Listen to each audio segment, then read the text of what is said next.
Welcome to Nila's kitchen. நம்ம இன்றைக்கி என்ன பார்க்க போகிறோம்னா சூப்பரான ஒரு அரிசி பருப்பு சாப்பாடு எப்படி செய்யலான்னு பார்க்கலாங்க. அதுக்கு நான் ஆயில் வந்து ஒரு 3 டேபிள் ஸ்பூன் அளவு ஊற்றிக்கிறேன். ரொம்ப ஆயில் வேண்டாம், கரெக்டாக ஊற்றிக்கோங்க.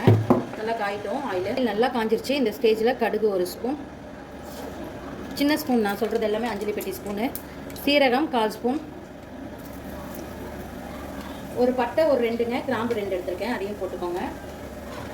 அது நல்லா பொரியட்டும், நல்லா வெடிக்கட்டும் கடுகுங்க. கடுகு நல்லா வெடிச்சிருச்சு.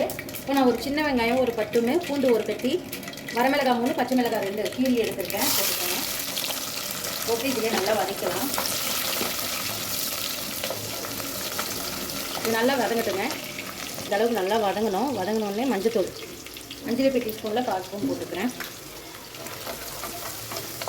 இப்போ மஞ்சத்தூள் போட்டு கொஞ்சமாக பெருங்காயத்தூள் போட்டுக்கலாம். பருப்பு போடுறதுனால நமக்கு ஜீரணம் ஆகணும், அதுக்காக. பருப்பு எப்பவுமே கேஸ் இருக்குங்க, அதனால் பெருங்காயத்தூள் கொஞ்சம் ஆட் பண்ணிக்கிறேன். இப்போ தக்காளி ஒரு 2 சின்ன தக்காளியாக எடுத்துருக்கேன். நான் 1 டம்ளர் ரைஸாக செய்ய போகிறேங்க. ஓகே, இது நல்லா வதக்கலாம். இந்த ஆயிலே வதங்குது தக்காளிங்க. சூப்பரான ஒரு கொங்கு நாட்டு ஸ்பெஷல் அரிசி பருப்பு சாப்பாடு தான் செஞ்சிட்ருக்கோங்க. 1/4 ஸ்பூன் வந்து வரமிளகாய் தூள், ஒரு 1/2 ஸ்பூன் வந்து குழம்பு தூள், வீட்லேயே அரைச்ச குழம்பு தூள், அவ்வளோதான் காரத்துக்கு ஆட் பண்ணுறோம். அதையும் இந்த ஆயிலே நல்லா மிக்ஸ் பண்ணிக்கலாம். தக்காளி இந்த மசாலா எல்லாம் நல்லா வதங்கணும் நமக்கு. இந்த ஸ்டேஜில் தேவையான அளவு உப்பு போட்டுக்கலாம். இது நல்லா வதங்கிட்டு இருக்கு. கருவேப்பிலை கொஞ்சம் போட்டுக்கலாம்.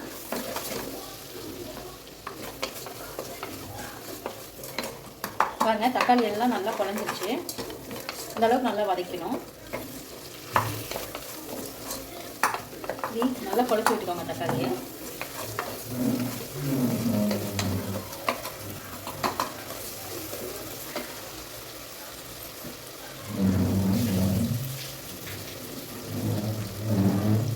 பாருங்க, இந்த ஸ்டேஜில் ரைஸ் 1 கப்பு, 1/4 கப்பு அளவு பருப்பு எடுத்துக்கோங்க, போட்டுக்கிறேன். இது போட்டு நல்லா மிக்ஸ் பண்ணிக்கலாம். இந்த மாதிரி நல்லா இதில் பரட்டி விட்டுக்கோங்க. இது ஒரு 2 நிமிஷம் இதாகட்டும், வதங்கட்டும். இதில் பாருங்கள், இது நல்லா வதங்கிட்டு இருக்கு. இப்போ நான் 1 டம்ளருக்கு 2 டம்ளர் அளவு தண்ணி, 2 டம்ளர் தண்ணி ஊற்றிருக்கேங்க. இது நல்லா கொதிக்கணும் தண்ணி நமக்கு. இந்த ரைஸ் நல்லா அப்சர்வ் ஆகட்டும். அதுக்கப்புறம் நம்ம விசில் போட்டுக்கலாம். எனக்கு கொஞ்சமாக உப்பு பத்தலை, அதனால் உப்பு ஆட் பண்ணிக்கிறேன். நீங்கள் டேஸ்ட் பார்த்துட்டு அதுக்கு தகுந்த மாதிரி ஆட் பண்ணிக்கோங்க. கூட கொஞ்சலாம் மிக்ஸ் பண்ணிக்கோங்க. நல்லா கொதிக்கட்டும். பாருங்க, தண்ணி நல்லா அப்சர்வ் ஆகிட்டு இருக்கு. இப்போது நம்ம குக்கர் மூடி போட்டு ஒரு 2 விசில் வச்சுக்கலாம். இந்த ஸ்டேஜில் கார உப்புலாம் கரெக்டாக இருக்கான்னு செக் பண்ணிக்கோங்க. எனக்கு எல்லாம் பர்ஃபெக்டாக இருக்குங்க. இப்போ நான் க்ளோஸ் பண்ணி ஒரு விசில் வச்சு எடுத்துக்கலாங்க. எடுத்துகிட்டு பார்க்கலாம் வாங்க. இப்போது ப்ரெஷர் இறங்கிடுச்சு. சூப்பராக ரெடி ஆகிடுச்சு. பாருங்கள், ஒரு அரிசி பருப்பு சாப்பாடு, கொங்கு நாட்டு ஸ்பெஷல், ஒரு அருமையான அரிசி பருப்பு சாப்பாடு ரெடிங்க. 5 நிமிஷத்தில் இது செஞ்சிடலாம். இதுக்கு டிஃபனுக்கு எல்லாத்துக்கும் கட்டி கொடுக்குறதுக்கும் நல்லாயிருக்குங்க. கண்டிப்பாக நீங்களும் இது மாதிரி ட்ரை பண்ணி பாருங்கள். ட்ரை பண்ணி பார்த்துட்டு கமெண்ட் பண்ணுங்கள். இந்த வீடியோ பிடிச்சிருந்தா லைக் பண்ணுங்கள், ஷேர் பண்ணுங்கள், மறக்காமல் சப்ஸ்கிரைப் பண்ணுங்கள். இன்ஸ்டாகிராம் பேஜும் ஃபேஸ்புக் பேஜும் ஃபாலோ பண்ணிக்கோங்க. சூப்பரான ஒரு அரிசி பருப்பு சாப்பாடு ரெடிங்க. தேங்க்யூ ஸோ மச் ஃபார் வாட்சிங்.